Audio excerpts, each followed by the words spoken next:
뭐 우리가 분양이 잘 되는 것 같지만 일부 아파트만 분양되는 거야. 뭐 서울에 있는 아파트, 그죠? 경기도에 있는 아파트만 되는 거야. 지방에 있는 아파트는 아주 좋은 지역, 뭐 그것도 서울에 열기 때문에 좀 분양이 되는 거지. 그냥 어중간하고 뭐 비싼 거, 비싸고 뭐 싸고 뭐 상관없이 분양 하나도 안 돼. 지방에 있는 아파트는. 뭐 그러니 건설사들이 어렵지 않겠어요? 그죠?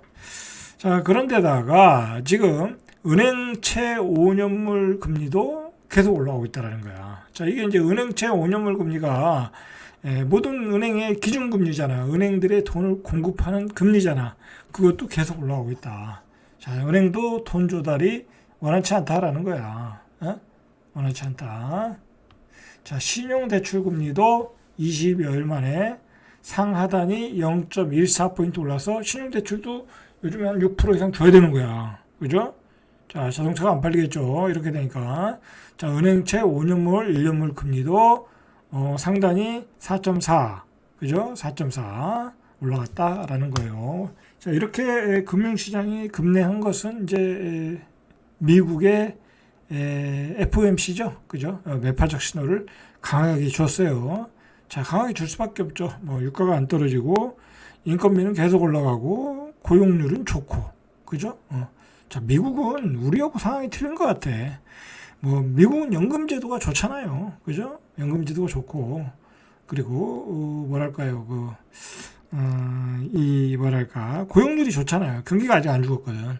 그러다 보니까 소비는 계속되고, 소비 지출도 계속되고, 그죠? 그러다 보니까 물가가 안 떨어지고 있다. 그러는 와중에 기름값도 올라가니까, 아, 이거 금리를 더 올려야 되는구나, 라고 생각하는 거죠. 자, 그래서 지난 4월에 기준금리 3.5, 그러니까 요즘 은행에 맡겨도 한 4%가 안 될 거예요, 아마. 근데 이제 은행들의 정기예금 금리도 속속 4%대로 변동하고 있다라는 거야. 자, 이제 올라가면 이제 돈들이 다시 은행으로 다시 다 들어가겠죠. 그죠?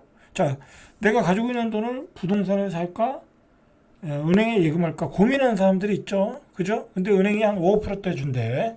예를 들어서 한전의 국채권, 한전의 채권, 예를 들어 5.5%를 주겠대. 그럼 여러분 집을 사겠어요? 오피스텔을 사겠어요? 그 한전 채권을 사겠어? 한전 채권 사는 게 낫지. 그죠? 오피스텔이 5% 나오겠어요? 그죠? 자, 이렇게 되면 경기가 더 죽겠죠.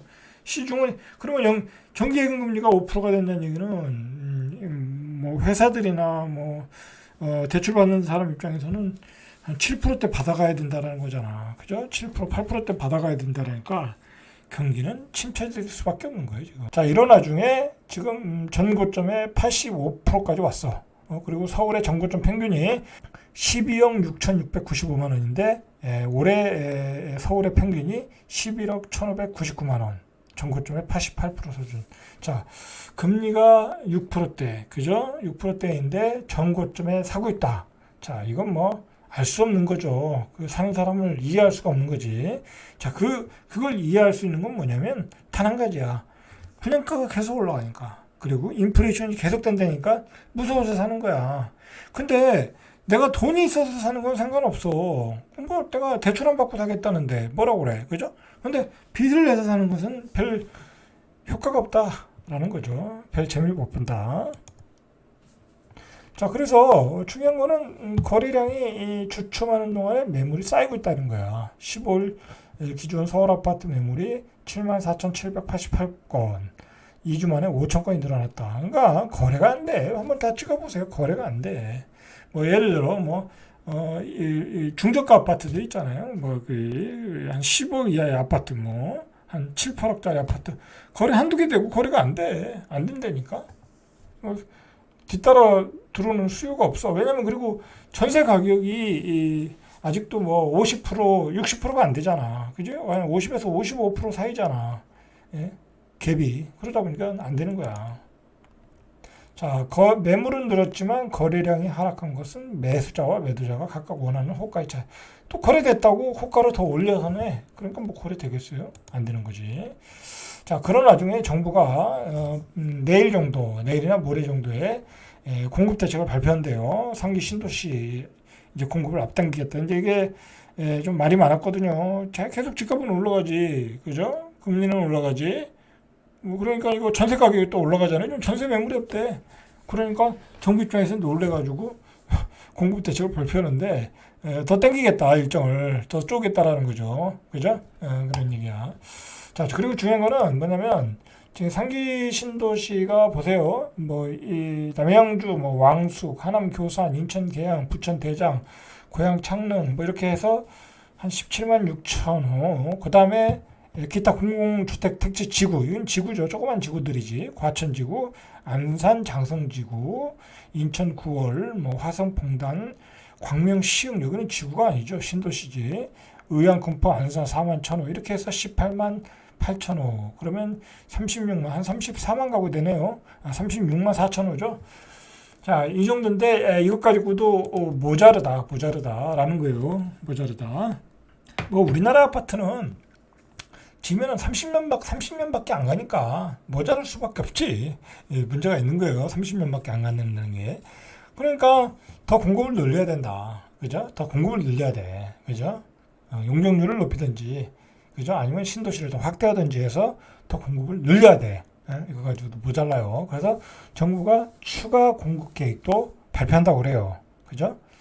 자, 국토부 관계자는 상기 신도시는 토지 보상을 거의 다 완료했다. 그리고 5개 지구 모두 조성공사에 착수했다. 그래서 일부 블록을 제외하고는 계획대로 주택 공급을 할 수 있다. 뭐 말은 이렇게 하는데 어떻게 되는지 모르겠어요. 뭐 광명 시흥 신도시는 아직 뭐 철거도 안 했다고 그러잖아요. 그래서 뭐 거기 광명 시흥 신도시에 사시는 분들이 빨리 철거해라. 우리 나갈 테니까 돈 빨리 줘라. 죽겠다. 집 사놓고 이자만 내고 있으니까. 자, 그렇게 해서 뭐 탄원서를 내고 그랬죠. 그래서 전문가들 사이에 상기 신도시 물량 자체를 획기적으로 늘려야 되는 주장이 나오고 있고, 현재 30%인 공원 녹지, 15%인 자족 용지 비율을 축소해서 주택 용지로 늘리자. 그죠? 뭐 녹지를 줄일 필요는 없고 이런 자족 용지 있죠. 뭐 예를 들어 뭐 상가주택 그리고 단독주택 질 걸 다 그냥 아파트로 때려 지면 되는 거지. 그죠? 어쨌든 지금은 확실하게 금리가 폭등하는 시기다. 이자 비용이 폭등한다. 자, 여러분 경기 안 좋죠? 물가 폭등하니 지금 계속 물가는 올라가서 뭐 이런 상황에서 매물들은 쏟아져 나오겠죠. 최근에 좀 뉴스를 보면 굉장히 그 자살하는다는 그런 게 많이 나와. 뉴스가 뭐 이제 많이 자살하긴 해요. 서울에서 뭐 1년에 2천 명 이상 자살한다니까. 그런데 그 사람들이 왜 자살하는지 보면 다 돈 문제가 많더라고. 자, 그만큼 경기가 안 좋다는 얘기잖아요. 그죠? 자, 어쨌든 이런 시기에는 리스크 관리를 철저히 하셔라. 빚이 많으면 갚고 여윳돈이 있으면 금리 좋잖아요. 5.5%, 5% 이상 주면 그런 금리가 어디 있어요. 그죠? 은행에다 넣어놓으시고 때를 기다리시면 되겠죠. 자, 이상 절대값 TV의 명품 PD 한 PD였습니다.